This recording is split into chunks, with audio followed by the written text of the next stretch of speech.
Welcome in. Welcome in. If you have not seen this movie, that would be very unpatriotic of you. You gotta watch this movie. You don't have to watch the movie in order to watch this review, but it would be recommended by me. So, anyways, let's review Platoon. Spoilers out!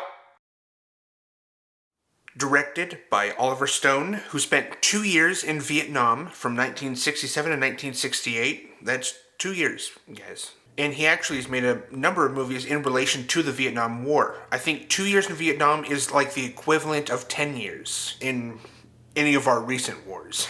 That's my very outside perspective on it. His time in the war shaped a lot of his movies that don't even have to do with the Vietnam War.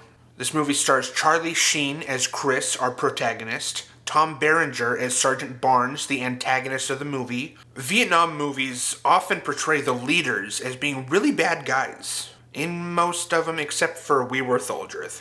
Willem Dafoe as Sergeant Elias, Keith David as King, Forrest Whitaker as Big Harold, Kevin Dillon as Bunny, John C. McGinley as Sergeant O'Neill, Johnny Depp as Lerner, Tony Todd as Warren.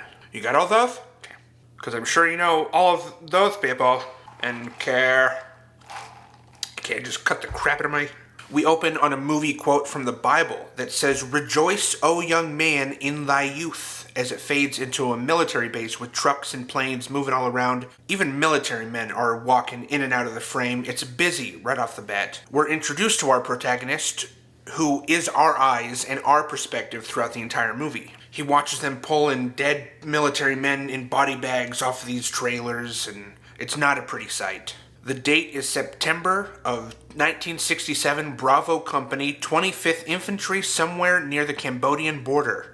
Oliver Stone implements us into the environment and is even militaristic in how he gives us the information. Most of the actors had to attend a 2-week boot camp, except for Charlie Sheen, because the director wanted to establish resentment in the rest of the cast towards Charlie, who plays Chris. He wanted there to be tension and resentment on the screen for us to see because it plays into the movie too. Chris is not like the rest of his platoon. Title drop.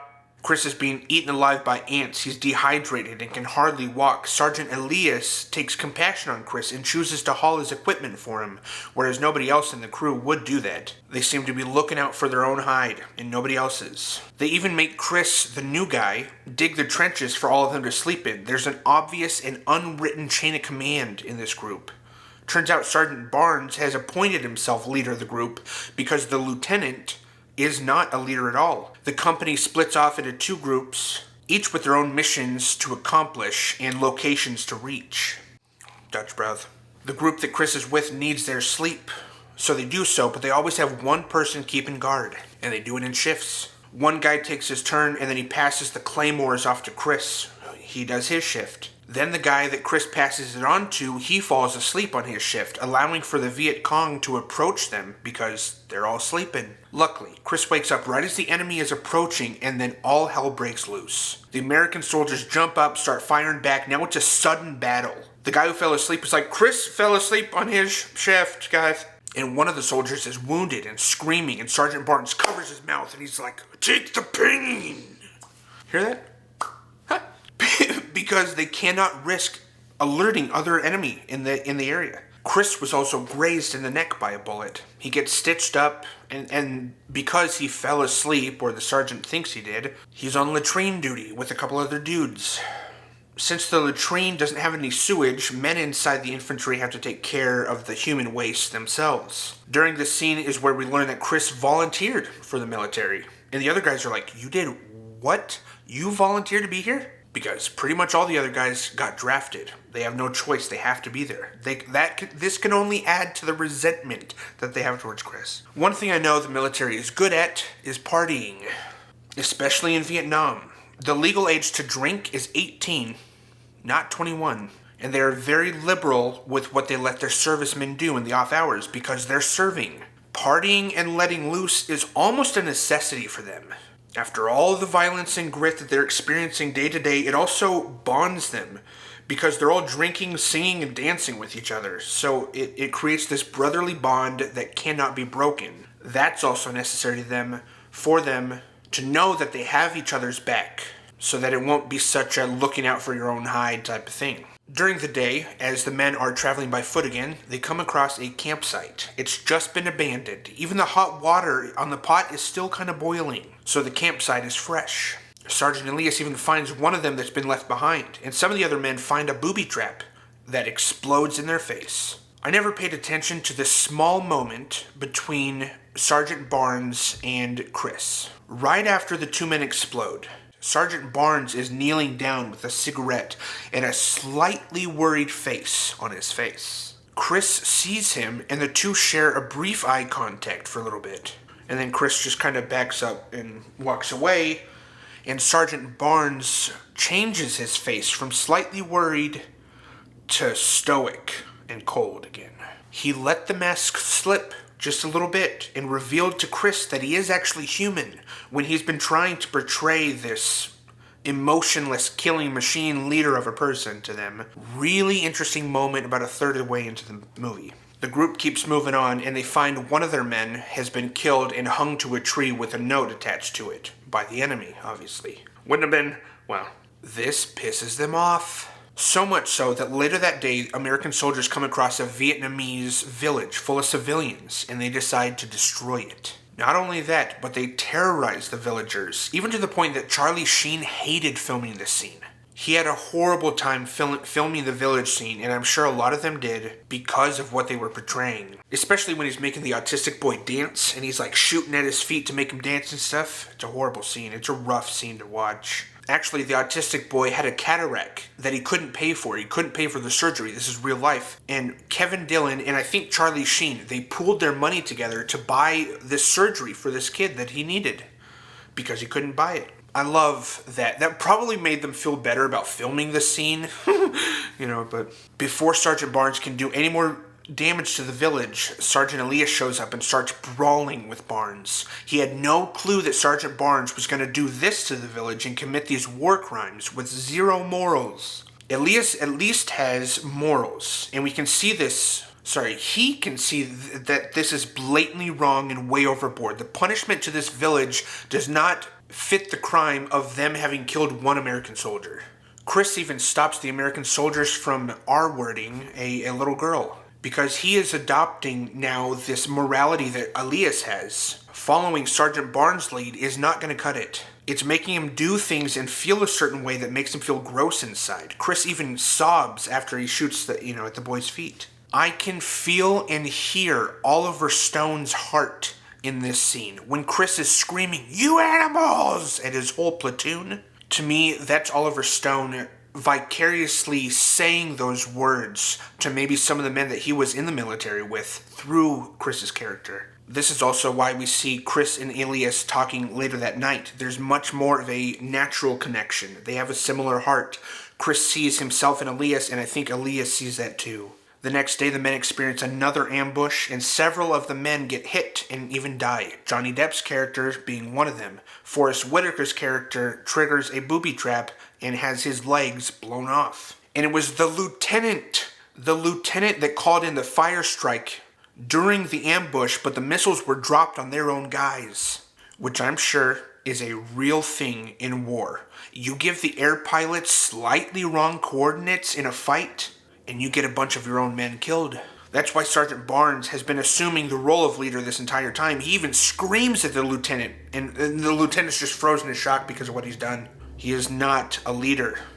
I think that speaks to leadership in the military and what that must be like, or even corporations. Like the dude above the dude should be below the dude. I feel Oliver Stone's frustration in him portraying it like that. Articulation is easy sometimes. This gives the enemy a little bit of insight that, oh, these guys are idiots. Let's go in closer. And it causes our troops to retreat, and it causes them to kind of get lost, which is where Sergeant Barnes runs into Sergeant Elias. And the two just look at each other. There's nobody else around. And Elias gives him a friendly smile, and Sergeant Barnes looks at him and then puts his head back down to the sight, and he shoots Elias 3 times in the chest. Chris sees Barnes right after that, and Barnes is like, yeah, Elias is dead. We got to go to the chopper. and Chris just has to believe him. This is where we get that iconic sequence of Sergeant Elias running to the helicopter as he's being chased by the enemy. And there's that slow motion shot of him getting shot by a number of machine guns. It's also a sequence that has been parodied and referenced I don't know how many times in other movies and shows. Since they all saw this, Chris now knows that Sergeant Barnes either had something to do with this, or he didn't check closely enough to see if Elias was really alive. Either way, that's bad. He's on to Barnes with how corrupt he really is. He even tries convincing the rest of the platoon, but none of them believe him, or they're okay with how corrupt Barnes is. They don't really care. Barnes hears them talking and dares them to go at him, against him. He's been shot 7 times, hasn't died, and he thinks he's indestructible. Chris even attacks him and quickly loses that fight, just fueling Barnes' ego. Now, it's the climax of the movie. The American troops are waiting for an ambush, but they've prepared for it this time. It's more of a setup for the enemy, but what they haven't prepared for is the number of Viet Cong that are ambushing them. It's like 300 to 25.